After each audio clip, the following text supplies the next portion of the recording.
మనం డైలీ తెలంగాణలో కానివ్వండి, ఇండియాలో జరిగే స్కామ్స్ ఏవైతే ఉన్నాయో సైబర్కి సంబంధించి దానిపైన మాట్లాడుతూనే ఉన్నాం.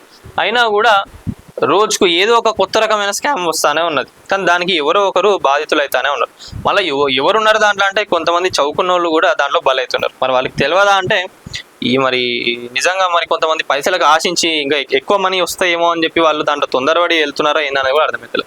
ఇప్పుడు మనం చూసుకున్నట్లయితే సికింద్రాబాద్లో ఒక పర్సన్ ఎంత 1,72,000 ఒక ఫేక్ యాప్ డౌన్లోడ్ చేసుకొని పొడగొట్టుకున్నారు. ఫేక్ యాప్ డౌన్లోడ్ చేసుడంటే ఇప్పుడు జనరల్గా మీకు ప్లే స్టోర్ను యాప్ స్టోర్ ఏదైతే ఉందో ఇవి కాకుండా బయట మీరు నార్మల్గా గూగుల్లోకి వెళ్తే ఏపీకే ఫైల్స్ అని దొరుకుతాయి. అట్లా ఫైల్స్ ఏమన్నా మీరు డౌన్లోడ్ చేసుకుంటే మీ ఫోన్లో ఉన్న డేటా అంతా కూడా చోరీ జరుగుతుంది. అది ఎవరికి తెలియదు అంటే చాలామంది కూడా వాస్తవంగా తెలియదు. ఏంటంటే ఇన్స్టాగ్రామ్లో కానివ్వండి ఎక్కడైనా చూసినప్పుడు యాప్స్ డౌన్లోడ్ అవి ఏంటంటే అఫీషియల్గా ఉండవు. అఫీషియల్గా ప్లే స్టోర్లో కానివ్వండి యాప్ స్టోర్లో ఉన్న యాప్స్కి ఎప్పుడు కూడా ఇట్లా మోసాలు జరగవు.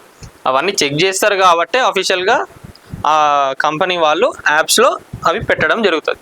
కానీ అట్లా కాకుండా మీరు ఎప్పుడైతే వన్స్ క్రోమ్లోకి కానివ్వండి లేదా ఏదైనా బ్రౌజర్లోకి వెళ్ళి మీరు యాప్స్ డౌన్లోడ్ చేసుకున్నట్లయితే మీరు అప్పుడే పర్మిషన్ ఇచ్చేస్తారు, వాటికి యాక్సెస్ మొత్తం తీసుకున్నాను. ఇక ఆడనే గోవిందా ఇక మీరు మళ్ళీ మాకు ఇట్లా జరిగింది అట్లా జరిగిందని చెప్పనీకు ఉండదు.